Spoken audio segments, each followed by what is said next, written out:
राधे राधे दोस्तों, श्री बाके बिहारी की कृपा आप और आपके समस्त परिवार पर सदा बनी रहे।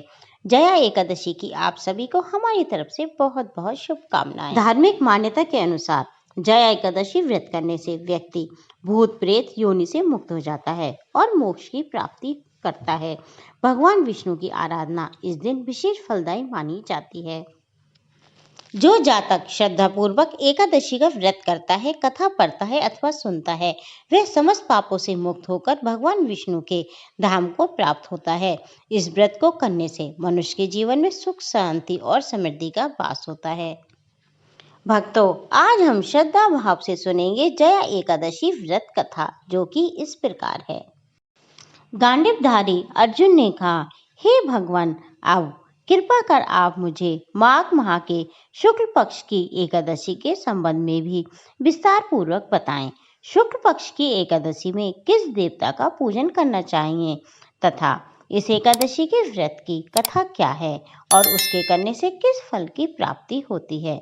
भगवान श्री कृष्ण ने कहा, हे अर्जुन, माघ माह के शुक्ल पक्ष की एकादशी को जया एकादशी कहते हैं। इस एकादशी के उपवास से मनुष्य भूत प्रेत पिशाच योनि आदि की योनि से मुक्त हो जाता है। अतः इस एकादशी के उपवास को विधि के अनुसार करना चाहिए।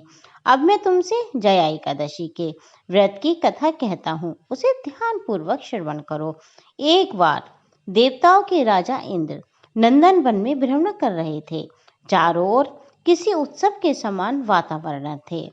गंधर्व गायन कर रहे थे तथा गंधर्व कन्याएं नृत्य कर रही थीं। वहीं पुष्पवती नामक गंधर्व कन्या ने माल्यवान नामक गंधर्व को देखा तथा उस पर आसक्त होकर अपने हाव भाव से उसे रिझाने का प्रयास करने लगी। माल्यवान भी उस गंधर्व कन्या पर आसक्त होकर अपने गायन का सुरताल भूल गया। इससे संगीत की लय टूट गई तथा संगीत की समस्त आनंद क्षीण हो गया। सभा में उपस्थित देवगणों को ये अत्यंत अनुचित लगा। ये देखकर देवेंद्र भी रुष्ट हो गए। संगीत भी एक पवित्र साधना है। इस साधना को भ्रष्ट करना महापाप है। अतः क्रोधवश इंद्र ने पुष्पवती तथा माल्यवान को श्राप दे दिया। संगीत की साधना को अपवित्र करने वाले माल्यवान और पुष्पवती दोनों, तुमने देवी सरस्वती का घोर अपमान किया है, अतः तुम्हें मृत्युलोक में जाना होगा। गुरुजनों की सभा में असमय एवं लज्जाजनक प्रदर्शन करके तुमने गुरुजनों का भी अपमान किया है, इसलिए इंद्रलोक में तुम्हारा रहना अब वर्जित है। अब तुम अधम पिशाच असंयमी के समान जीवन व्यतीत करोगे। देवेंद्र का श्राप सुनकर वे दोनों अत्यंत दुखी हुए तथा हिमालय पर्वत पर पिशाच योनि में दुखपूर्वक जीवन यापन करने लगे। उन्हें गंध, रस, स्पर्श आदि का भी तनिक भी बोध नहीं था। वहीं उन्हें असहनीय दुख सहने पड़ रहे थे। रात दिन में उन्हें एक क्षण के लिए भी निद्रा नहीं आती थी। उस स्थान का वातावरण अत्यंत शीतल था, जिसके कारण उनके रोम खड़े हो जाते थे, हाथ पैर सुन्न पड़ जाते थे और दांत किटकिटाने लगते थे। एक दिन उस पिशाच ने अपनी स्त्री से कहा, ना मालूम हमने पूर्व जन्म में कौन से पाप किए हैं, जिसके कारण हमें इतनी दुखदाई ये पिशाच योनि प्राप्त हुई है। पिशाच योनि से नरक के दुख सहना अधिक उत्तम है। इसी प्रकार के अनेक विचारों को कहते हुए वे अपने दिन व्यतीत करने लगे। भगवान की कृपा से एक समय माघ के शुक्ल पक्ष की जया एकादशी के दिन इन दोनों ने कुछ भी भोजन नहीं किया तथा ना ही कोई पाप कर्म किया। उस दिन मात्र फल फूल ग्रहण कर ही उन्होंने अपना दिन व्यतीत किया तथा महान दुख के साथ पीपल के वृक्ष के नीचे विश्राम करने लगे। उस दिन भगवान सूर्य अस्ताचल को जा रहे थे। वह रात्रि उन दोनों ने एक दूसरे से सटकर बड़ी कठिनता से व्यतीत की। दूसरे दिन प्रातःकाल होते ही प्रभु की कृपा से उनकी पिशाच योनि से मुक्ति हो गई तथा पुनः अपनी अत्यंत सुंदर अप्सरा एवं गंधर्व की देह धारण करके वह सुंदर वस्त्रों और आभूषणों को पहनकर दोनों स्वर्गलोक को चले गए। उस समय आकाश में देवगण तथा गंधर्व इनकी स्तुति करने लगे। नागलोक में जाकर इन दोनों ने देवेंद्र को दंडवत प्रणाम किया। देवेंद्र को भी उन्हें उनके वास्तविक रूप में देखकर महान आश्चर्य हुआ तथा उन्होंने पूछा, तुम्हें पिशाच योनि से किस प्रकार मुक्ति मिली, उसका संपूर्ण वृत्तांत आप मुझे बताओ। देवेंद्र की बात सुनकर माल्यवान ने कहा, हे देवताओं के राजा इंद्र, श्री हरि की कृपा से तथा जया एकादशी के व्रत के पुण्य से हमें पिशाच योनि से मुक्ति प्राप्त हुई है। इंद्र ने कहा, हे माल्यवान, एकादशी व्रत करने से तथा भगवान श्री हरि की कृपा से तुम लोग पिशाच योनि को त्याग कर पवित्र हो गए हो, इसलिए हमारे लिए भी तुम वंदनीय हो, क्योंकि भगवान शिव तथा भगवान विष्णु के भक्त हम दोनों देवताओं के वंदना करने योग्य हैं। अतः आप दोनों धन्य हैं। अब आप प्रसन्नतापूर्वक देवलोक में निवास कर सकते हैं।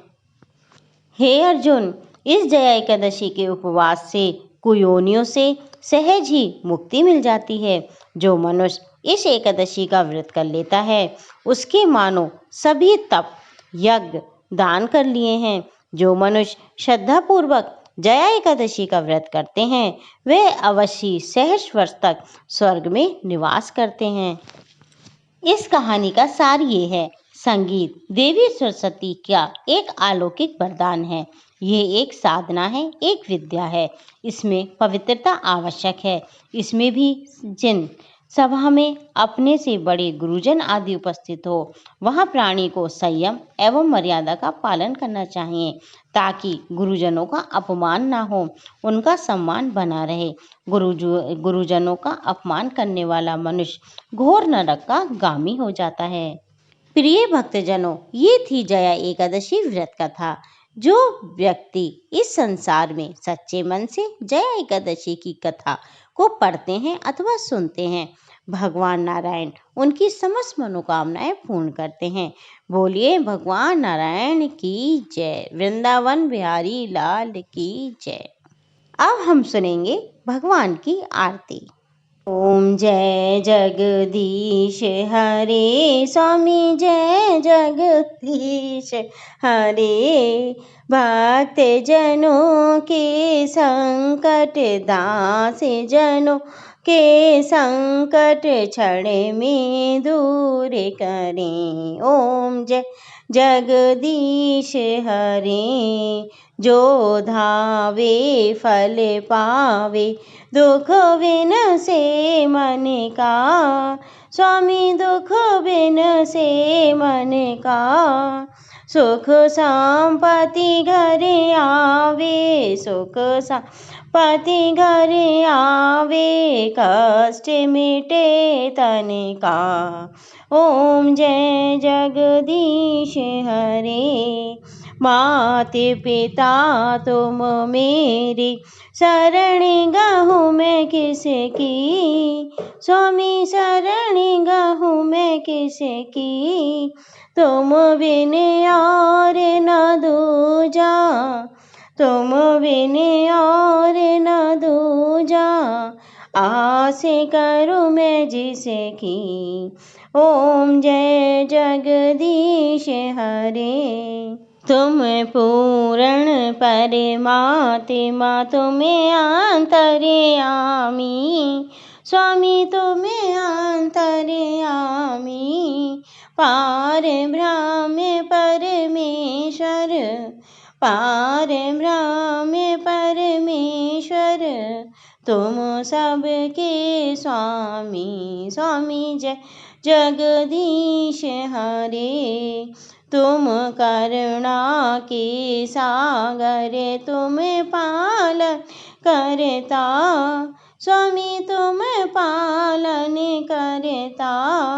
मैं मूरख खल कामी, मैं मूरख खल कामी। मैं सेवक तुम स्वामी। ओम जय जगदीश हरे। तुम्हें हो एक अगोचर सबके प्राणपति। स्वामी सबके प्राणपति। किस विध मिलूं दया में, किस विध मिलूं दया में, तुम्हें को मैं कोमति। ओम जय जगदीश हरे। दीन बंध दुख हरता तुम रक्षक मेरे। स्वामी तुम ठाकुर मेरे। अपने हाथी उठाओ, अपनी शरण लगाओ, द्वारे पड़ी मैं तेरे। ओम जय जगदीश हरे। विषय विकार मिटाओ, पापी हरो देवा। स्वामी काष्ठ हरो देवा।